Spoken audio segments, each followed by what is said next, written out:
किसी दूसरे प्लैनेट से आया एक नन्हा राजकुमार जो अलग अलग अजीब प्लैनेट्स घूमने के बाद आखिरकार पहुंचा है हमारी धरती पर उन प्लैनेट्स पर उसके साथ क्या अजीब बातें हुई कि वहां मिले बड़े लोगों ने उसके होश उड़ा दिए।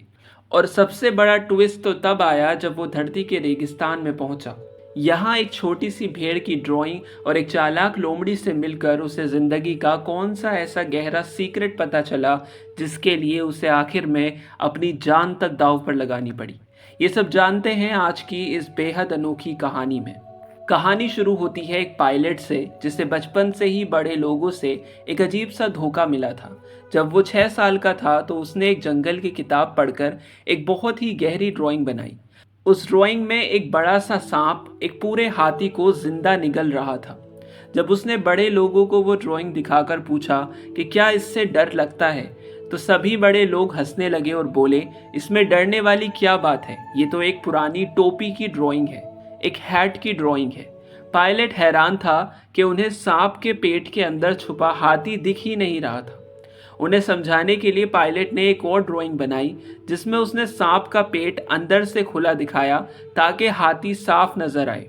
पर बड़े लोगों ने उसे उल्टा डांट दिया और कहा कि पेंटिंग वेंटिंग छोड़ो, चुपचाप ज्योग्राफी, मैथ्स और हिस्ट्री पढ़ो। पायलट का दिल बचपन में ही टूट गया।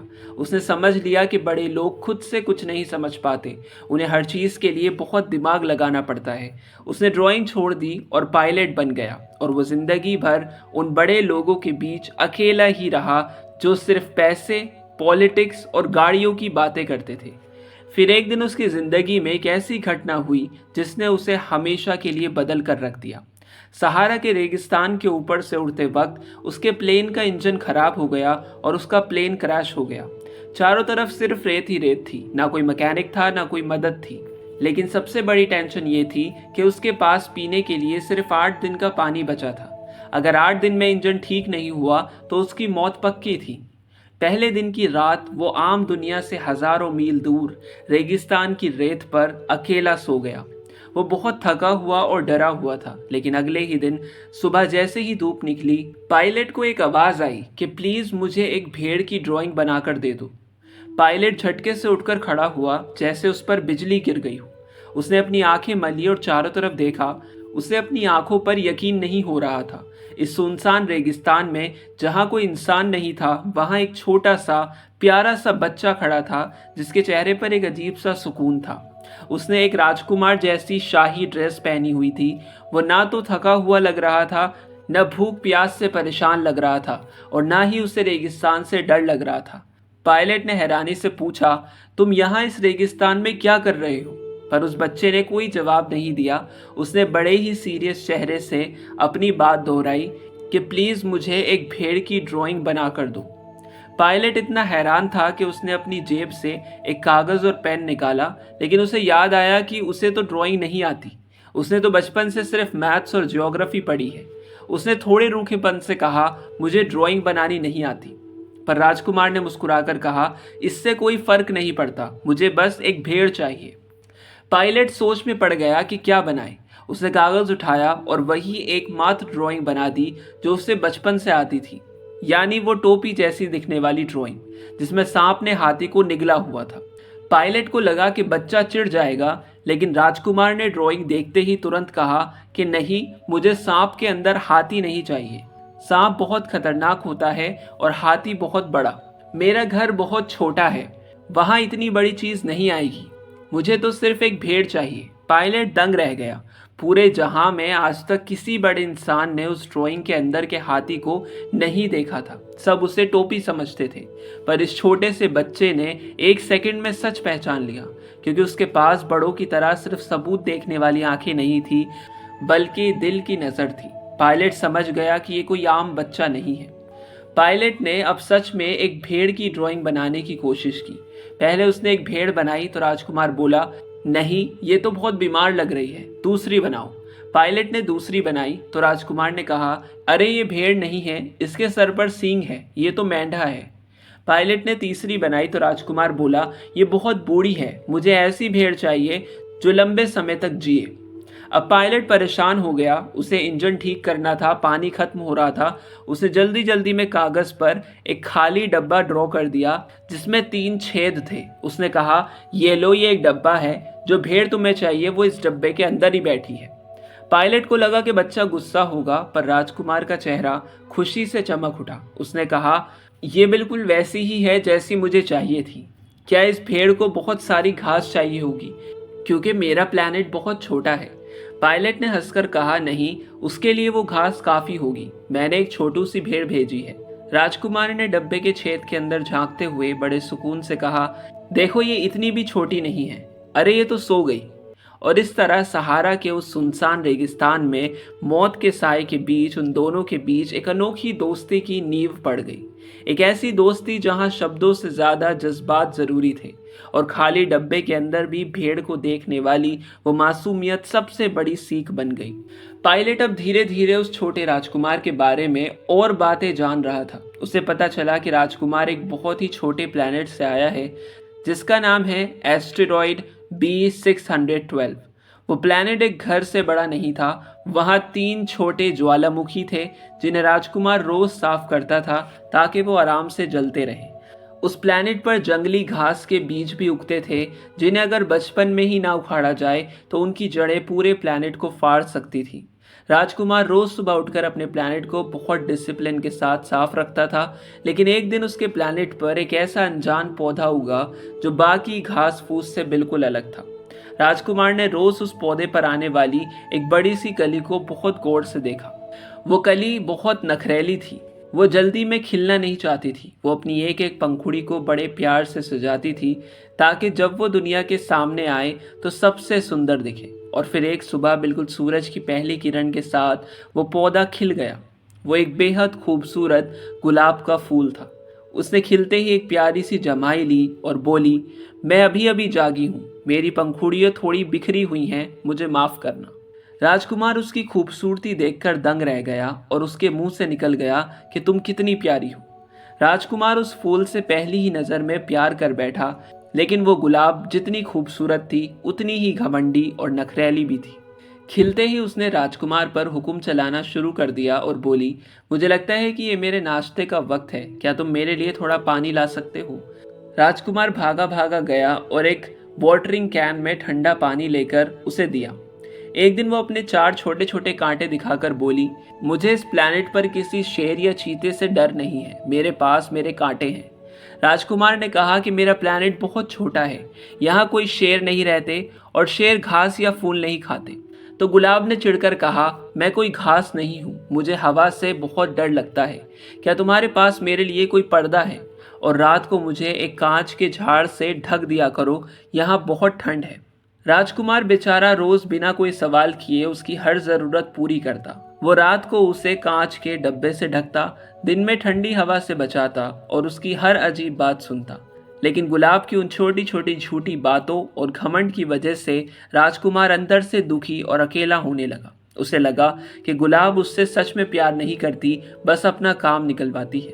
उसने बाद में पायलट को रोते हुए बताया, मैं तब बहुत छोटा था और प्यार करना नहीं जानता था। मुझे उसकी नखरेली बातों पर गुस्सा होने के बजाय उसके कामों पर ध्यान देना चाहिए था। वो अपनी खुशबू से मेरे प्लैनेट को महकाती थी, पर मैं उसे समझ नहीं पाया। रोज रोज के इस झगड़े और नखरों से परेशान होकर छोटे राजकुमार ने एक बहुत बड़ा फैसला लिया कि वो अपना प्लैनेट छोड़कर चला जाएगा और बाकी के प्लैनेट्स को एक्सप्लोर करेगा। घर छोड़ने की सुबह उसने अपने प्लैनेट को आखिरी बार बहुत अच्छे से साफ किया। उसने ज्वालामुखी को साफ किया, जंगली घास को उखाड़ा और आखिर में अपनी उस गुलाब के पास गया उसे आखिरी बार पानी देने। जब वो उसे कांच के ग्लोब से ढकने लगा तो उसकी आंखों में आंसू आ गए। उसने गुलाब से कहा, गुड बाय, लेकिन गुलाब ने कोई जवाब नहीं दिया। राजकुमार ने फिर से कहा, गुड बाय। फिर रोज ने धीमी आवाज में कहा, मैं सच में एक बेवकूफ़ थी, मुझे माफ़ कर देना, कोशिश करना कि तुम खुश रहो। राजकुमार हैरान रह गया। उसने सोचा था कि गुलाब रोएगी या चिल्लाएगी, पर वो तो बहुत शांत थी। उसने कांच का डिब्बा हाथ में पकड़े हुए पूछा, लेकिन तुम हवा से कैसे बचोगी? तुम्हें कांच का डब्बा नहीं चाहिए? गुलाब ने कहा, अब मुझे इस डब्बे की कोई ज़रूरत नहीं है, रात की ठंडी हवा मेरे लिए अच्छी ही होगी। आखिर मैं एक फूल हूँ और अगर मुझे खूबसूरत तितलियों से मिलना है तो 2-3 कीड़े मकोड़ों को तो झेलना ही पड़ेगा। रही बात जानवरों की तो उनसे मैं नहीं डरती, मेरे पास भी मेरे 4 कांटे हैं। गुलाब ने अपने आंसू छुपाते हुए कहा, अब खड़े खड़े मेरा वक्त खराब मत करो। तुमने जाने का फैसला कर लिया है तो जाओ। असल में गुलाब बहुत घमंडी थी और वो नहीं चाहती थी कि राजकुमार उसे रोता हुआ देखे। वो राजकुमार से बहुत प्यार करती थी पर उसे अपना प्यार जताना नहीं आता था और राजकुमार ने उसकी बातों को सच मानकर अपना दिल दुखाया था। राजकुमार वहां से निकल गया पर उसका दिल अपने उस फूल के पास ही छूट गया था जिसे वो अकेला छोड़कर जा रहा था। अपनी गुलाब से दूर निकलने के बाद छोटे राजकुमार ने रास्ते में अलग अलग प्लैनेट्स पर जाना शुरू किया ताकि वो अपने अकेलेपन को दूर कर सके और नए अनुभव ले सके। लेकिन इन प्लैनेट्स पर उसे जो लोग मिले वो सब के सब बड़े लोग थे, एडल्ट्स थे। उनसे मिलकर राजकुमार को पहली बार एहसास हुआ कि बड़े लोग सच में कितने अजीब होते हैं और उनकी सोच कितनी उलझी हुई होती है। छोटे राजकुमार को पहले प्लैनेट पे एक राजा मिला जो एक बड़े से शाही कपड़े में अकेले एक सिंहासन पर बैठा था। पूरे प्लैनेट पर उसके अलावा कोई दूसरा इंसान नहीं था। पर जैसे ही उसने राजकुमार को देखा तो वो चिल्लाकर बोला कि देखो मेरी प्रजा आ गई। राजा को हर चीज पर हुक्म चलाना पसंद था, चाहे वहां कोई हो या ना हो। जब राजकुमार थककर जम्हाई लेने लगा तो राजा ने कहा कि मेरे सामने जम्हाई लेना मना है, मैं हुक्म देता हूं कि तुम जम्हाई ना लो। राजकुमार ने कहा मुझे बहुत तेज आई है, मैं रोक नहीं सकता। तो राजा ने फौरन अपना हुक्म बदल दिया और बोला ठीक है तो मैं हुक्म देता हूं कि तुम जम्हाई लो। राजकुमार को लगा कि ये राजा कितना अजीब है जो बिना किसी प्रजा के सिर्फ दिखावे की ताकत और पावर के पीछे पागल है। उसके हुक्म का कोई असली मतलब ही नहीं था।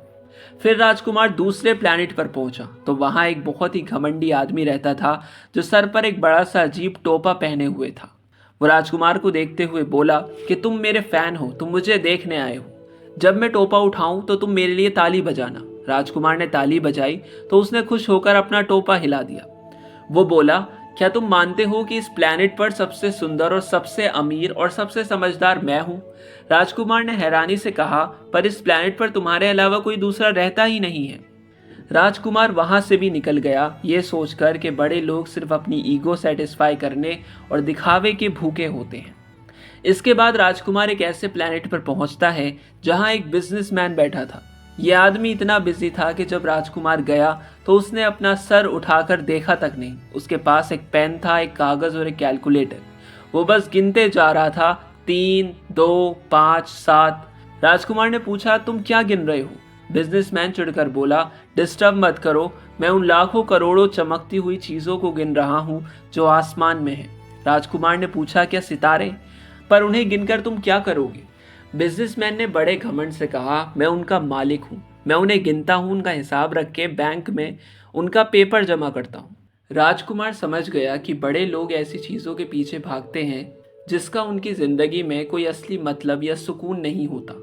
आखिर में राजकुमार एक बहुत ही छोटे प्लैनेट पर गया जहां सिर्फ एक स्ट्रीट लैंप और एक लैंप लाइटर लैंप को जलाने वाला था। वहां हर एक मिनट में दिन और रात बदल रहे थे। लैंप लाइटर रोज सुबह लैंप बुझाता और रात को जलाता, पर अब प्लैनेट की स्पीड इतनी बढ़ गई थी कि उसे हर एक मिनट में लैंप जलाना और बुझाना पड़ रहा था। उसे एक सेकंड का आराम नहीं मिल रहा था। राजकुमार ने पूछा तुम ये क्यों कर रहे हो? लैंप लाइटर ने कहा क्योंकि ये एक नियम है, मैं इस नियम को बदल नहीं सकता।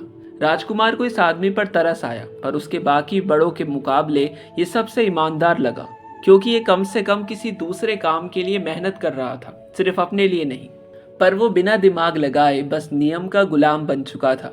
इन सब से मिलकर छोटे राजकुमार ने कुछ चीजें सीखी। राजा के जरिए उसने सीखा कि लोग बिना किसी मतलब के सिर्फ पावर और हुक्म चलाने के पीछे पागल हैं। घमंडी आदमी के जरिए सीखा कि कुछ लोग सच सुनने के बजाय सिर्फ झूठी तारीफ और दिखावे के भूखे बन चुके हैं।